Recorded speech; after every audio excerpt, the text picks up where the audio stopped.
Que faut-il manger directement après l'entraînement? Alors on va parler de plusieurs mythes ici déjà dans un premier temps.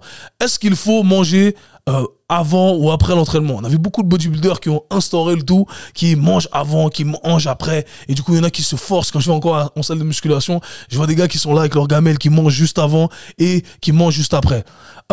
Pourquoi déjà les bodybuilders faisaient ça, les bodybuilders de renommée à l'époque de la qu'on appelle l'ère dorée du bodybuilding, l'époque d'Arnold Schwarzenegger, etc. C'est toujours important de contextualiser le tout. C'est le début de cette ère-là. Eh bien, figurez-vous que ces bodybuilders qui font énormément de volume, qui font recours à énormément de produits chimiques pour récupérer plus rapidement, pour produire du muscle plus rapidement, eh bien, ils doivent consommer énormément de calories. Et du coup, ils font plusieurs repas par jour parce que c'est beaucoup plus facile de consommer des petits repas de manière espacée et c'est ce qui nous permet de rajouter toutes ces calories qui doivent être rester relativement saines. Ok? Parce que bien entendu, tu pourrais t'envoyer que du McDo, etc. ou des trucs extrêmement gras, extrêmement transformés, mais t'as pas l'énergie requise, t'as pas tous les nutriments requis pour pouvoir performer au plus haut niveau. Donc les gars, ils sont un peu obligés de caler ces repas avant et après parce que 1-2 heures après, bah, tu as ton dernier repas. Donc, contextuellement, c'est important de le garder en tête. Maintenant, vous n'êtes pas un bodybuilder professionnel qui fait autant de volume, qui est autant dopé, etc.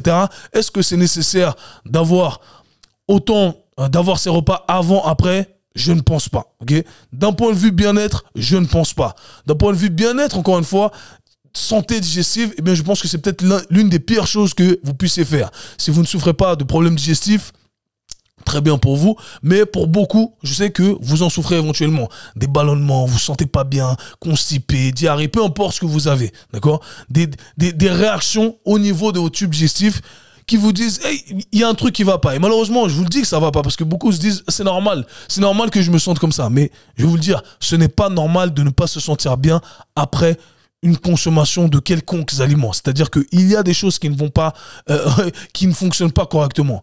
Et sachez que lorsque vous vous entraînez, eh bien, vous activez l'une des branches l'une des sous-branches du système nerveux, donc sous-branche, qu'on appelle le système nerveux sympathique. Okay, qui font partie du système nerveux autonome, qui va se réguler de manière un peu automatique en fonction de votre activité, en fonction du contexte. Vous avez deux branches, le système nerveux sympathique et parasympathique. En d'autres termes, on les vulgarise en attribuant des termes qui imagent un peu le tout. Le système nerveux sympathique, en anglais, c'est ce qu'on appelle le système fight or flight, donc combattre ou fuir, et le système nerveux parasympathique qu'on appelle rest and digest, donc repos et digestion. En gros, c'est pour illustrer le fait que lorsqu'on a une dominance d'un de ces systèmes nerveux, on va avoir des réactions chimiques au sein de notre corps qui vont nous permettre de soit maximiser nos performances pour combattre ou pour sprinter et fuir parce qu'on a un lion qui nous chasse,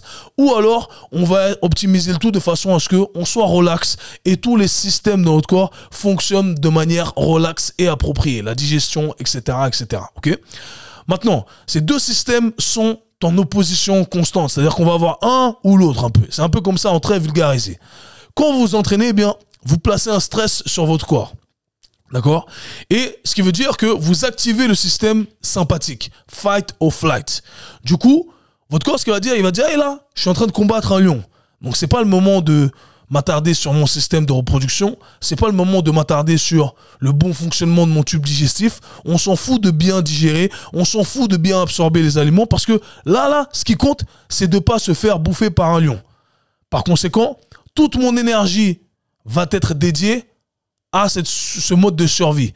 Donc, je vais sécréter certaines hormones qui vont me permettre de produire plus de force, de booster mes niveaux de stress, etc., etc., pour que je puisse produire plus de force et être plus puissant, etc. Du coup, ça veut dire que ce que vous avez consommé juste avant votre repas ne va pas être digéré de la bonne des façons.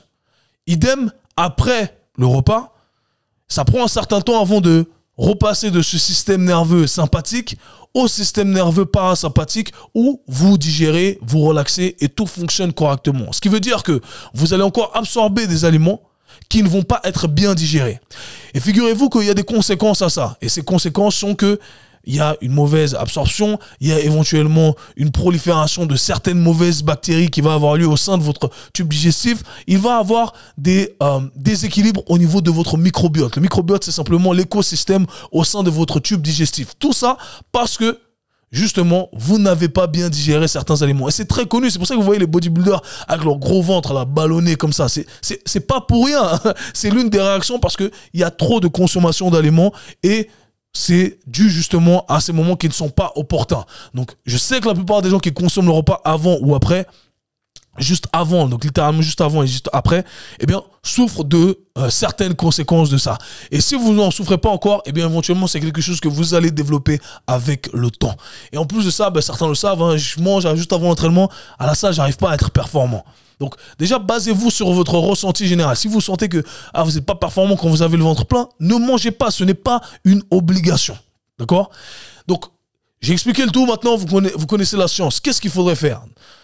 Eh bien, il faudrait attendre un certain temps, je dirais, avant de consommer des aliments pour pouvoir profiter justement d'un système qui fonctionne en harmonie et que vous puissiez absorber tous les aliments nécessaires. Parce que ce qui compte au final, c'est ce que vous allez absorber et pas simplement ce que vous avez mis dans votre bouche. Il faut que la digestion se fasse bien, que l'absorption des nutriments se fasse bien, autrement ça ne sert à rien. D'accord? Donc, on l'aura compris. De manière générale, ce que je vous invite à faire, c'est d'attendre peut-être pendant 45 minutes, 1 heure, avant de consommer des aliments. 1 heure, selon moi, ça me semble cohérent, d'accord? Et ça va à l'encontre d'un autre mythe, justement, qui est celui de la fameuse fenêtre anabolique. Et sachez que ce discours-là, je le dis, ça fait 6 ans que j'ai ce podcast. Si vous avez écouté mes premiers podcasts, j'aborde ce sujet-là. C'était pas à la mode, croyez-moi. J'ai vu ces 3 dernières années, les influenceurs commencer à changer de discours et dire ce que je vous dis maintenant et ce que je dis depuis 6 ans, 7 ans maintenant. Donc, les gars, attendez un peu, vous n'allez pas perdre de gain. La fameuse fenêtre anabolique, c'est cette période qui était censée être la période magique durant laquelle vos muscles allaient pouvoir absorber re-remplir leurs réserves de sucre rapidement et que votre niveau de synthèse de protéines était très élevé, donc c'était le moment opportun pour consommer de la protéine. Les marques de protéines en poudre, de compléments alimentaires ont sauté sur l'occasion et se sont dit, les gars, consommez nos shakers de prod, parce que comment tu vas faire pour manger un steak dans les 30 minutes juste après ton entraînement? Prends mon shaker, ok? Prends 30 grammes, c'est ça, ça va fonctionner directement. Et figurez-vous que ce n'est pas important. Ce qui compte, c'est votre consommation à la fin de la journée. Votre corps saura utiliser ces protéines de manière efficace. Et sachez que ce processus de synthèse de protéines, de création de protéines, en très vulgarisé ici au sein de votre corps, il reste élevé jusqu'à 24 heures, 48 heures après vos entraînements. Donc, vous avez une fenêtre qui est vraiment grande pour consommer votre protéine et tous les aliments nécessaires. Ça, c'est le premier truc à garder en tête. C'est pour le contexte un peu général de la plupart des gens. Maintenant, il y a certains contextes durant lesquels, eh bien, on va favoriser une consommation directement après l'entraînement. Dans quel genre de contexte on va considérer ça? Au détriment éventuellement d'une absorption qui ne serait pas 100% optimale. Eh bien, je favoriserais ce genre de consommation si j'ai un événement sportif de compétition qui aura lieu dans les minutes qui vont suivre, les heures qui vont suivre, etc. Okay? Parce que on veut éventuellement profiter de ces ressources énergétiques qu'on va consommer pour pouvoir les utiliser lors du prochain événement. Exemple, vous faites des compètes de CrossFit, vous avez un event à 9h et vous avez le prochain event à midi par exemple. Vous finissez à 10h, pam pam pam, c'est fini. Oh là, il faut s'envoyer un truc, il faut consommer du sucre rapide, effectivement remplir ses stocks de glycogène, etc. Donc on va favoriser la consommation de certains aliments, des boissons sucrées, etc. Remplir ses stocks d'électrolytes, sodium, potassium, etc. Donc là, ça va être intéressant de consommer relativement rapidement ces aliments et de laisser assez de temps au final pour qu'on puisse digérer sans être ballonné pour le prochain événement. Donc on a un peu cette fenêtre qui est relativement courte, mais on doit savoir se positionner de façon à ce qu'on puisse utiliser ces ressources énergétiques pour la suite. Autrement, comme je l'ai dit, pour la plupart des gens, ce sont des futilités. Sincèrement, vous finissez votre entraînement, vous rentrez chez vous 1 heure après, 1h30, 2 heures après, vous allez avoir très faim, c'est votre corps qui vous dit, là, il faut manger. Et là, vous mangez, d'accord? Et vous faites en sorte d'avoir tous les nutriments nécessaires en termes de dose, quantité, variété, etc., etc. Et c'est ce que vous devez retenir pour cette consommation. Vraiment, ne compliquez pas le tout. Moi, ça me fait rire. Je vous dis, sincèrement, c'est des trucs qui me font rire quand je vois la salle. Les gars sont là, oh, là. Les gars, franchement, n'abusez pas. Ça ne sert à rien. C'est du stress en plus.